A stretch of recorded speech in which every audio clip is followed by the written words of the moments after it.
Good morning all of you. Class 11, chapter 5, theory of demand.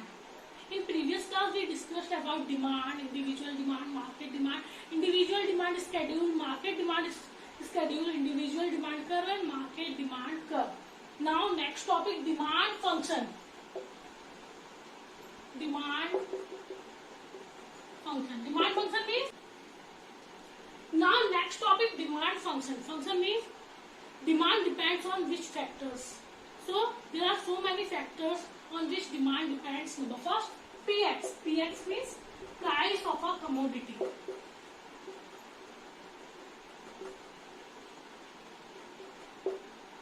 Number second, Y. Y means income of a consumer.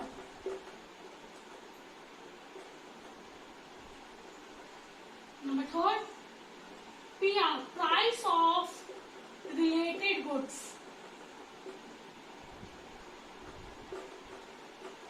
Number fourth, E. E for expectations.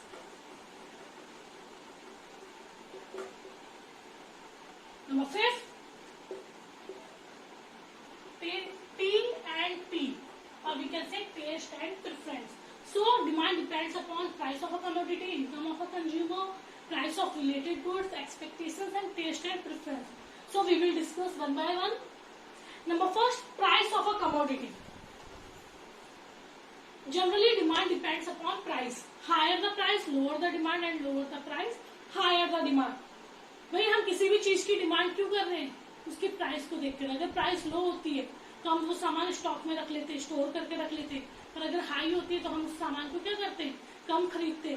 So demand depends upon price of a commodity. Generally higher the price, lower the demand, and vice versa. Vice versa means just opposite. Lower the price, higher the demand. So there is an inverse relationship between.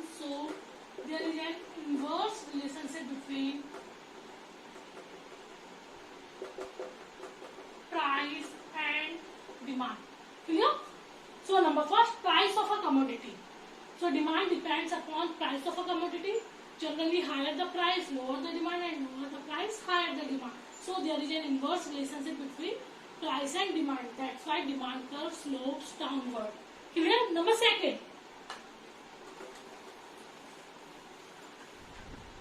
price of related goods. Price of related goods.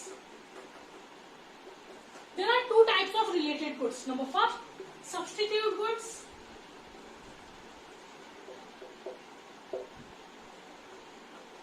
Number second, complementary goods. Substitute goods mean those can be replaced. जिन्हें हम replace कर सकते. Those goods which can be replaced. मतलब एक available नहीं है तो हम क्या करेंगे? दूसरे का यूज कर लेंगे.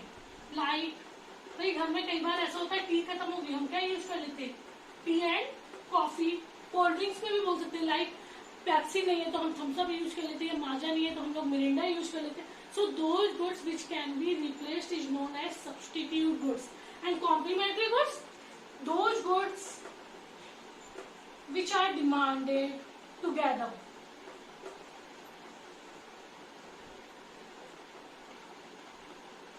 यहाँ पे हमने क्या देखा? सब्स्टिट्यूट गुड्स, अगर एक अवेलेबल नहीं है तो हम दूसरे का यूज करेंगे. Complementary goods, those goods which are demanded together, means दोनों की एक साथ डिमांड होती है. Like car and petrol. Car है तो किसकी डिमांड होगी? पेट्रोल की डिमांड होगी. लाइक कार एंड पेट्रोल, और we can say mobile and SIM, bread and butter etcetera. So those goods which can be replaced is known as substitute goods, and those goods which are demanded together is known as complementary goods. Substitute goods like tea and coffee, Maaza and Mirinda, Pepsi and Thums Up, and complementary goods, car and petrol, mobile and SIM, bread and butter, etc.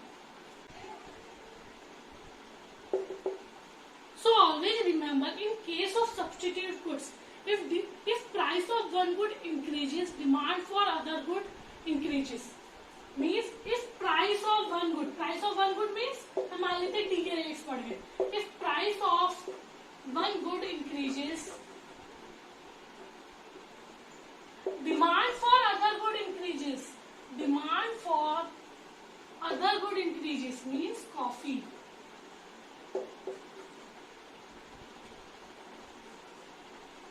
भाई if price of one good increases, T के rates बढ़ गए तो लोग क्या पीने लगेंगे भाई? ऑब्वियस सी बात है, कॉफी पीने लगेंगे. सो if price of one good increases, demand for other good increases. एक के प्राइस बढ़ने पे दूसरे की डिमांड बढ़ जाती है. In case of substitute goods, क्योंकि इन्हें रिप्लेस किया जाता है. अगर टी नहीं है तो हम क्या डिमांड करेंगे भाई? या टी महंगी हो जाएगी तो हम क्या डिमांड? टी पहले 5 की थी, कॉफी भी 5 की थी.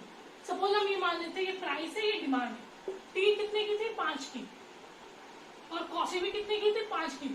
तो टी की डिमांड जब प्राइस 5 थी कितनी हो रही थी? 10. अभी भी अब टी 10 की हो गई तो लोग टी छोड़ के क्या पीने लगे? कॉफी पीने लगे. तो ऑटोमेटिकली टी की डिमांड क्या हो जाएगी? कम हो जाएगी. So if price of one good increases, demand for other good increases. एक की प्राइस बढ़ने पे दूसरे की डिमांड बढ़ जाती है. अगर टी के रेट्स बढ़ते हैं तो लोग टी छोड़कर अब क्या पीने लगेंगे? कॉफी पीने लगेंगे. तो क्या हो जाएगा? टी के प्राइस बढ़ने पे कॉफी की डिमांड बढ़ गई.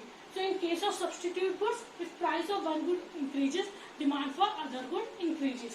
In case of complementary goods, means those goods which are demanded together like car and petrol, if price of one good increases, demand for other good decreases. ऊपर हमने क्या लिखा? अगर टी महंगी होगी तो कॉफी की डिमांड बढ़ जाएगी. यहाँ हम क्या लिख रहे? अगर कार महंगी हुई, if price of one good increases, या if price of car increases, demand for other good means petrol की डिमांड क्या हो जाएगी? कम हो जाएगी. So if price of one good increases, demand for other good like petrol decreases. भाई लोग कार खरीदना बंद कर देंगे तो पेट्रोल का कंजम्पशन भी क्या हो जाएगा? कम हो जाएगा. तो एक के प्राइस बढ़ने पे दूसरे की डिमांड कम हो रही है in case of complementary goods. And in case of substitute goods, if price of one good increases, demand for other good increases. And in case of complementary goods, if price of one good increases, demand for other good decreases. Clear? Number 3, income of consumer. Income is indicated by a capital Y. So, if income of consumer increases, consumer purchase normal goods, or we can say if income of consumer increases, demand for normal good increases. If income of consumer increases, demand for normal goods also increases. Normal goods means good quality goods. जो अच्छी quality के goods होते हैं उन्हें बोलते हैं normal goods, and जो low quality के गुड्स होते हैं उन्हें हम बोलते हैं inferior goods. So if income of consumer increases, भाई इनकम बढ़ेगी तो अच्छे गुड्स ही परचेज करेगा. So if income of consumer increases, demand for normal goods increases. On the other hand, if income of consumer decreases, demand for inferior good increases. Income अच्छी होगी तो कौन से गुड्स की डिमांड बढ़ेगी? Normal goods. और अगर इनकम कम होगी तो कौन से गुड्स की डिमांड बढ़ेगी? Inferior goods. Normal goods means good quality goods and inferior goods means low quality goods. Clear?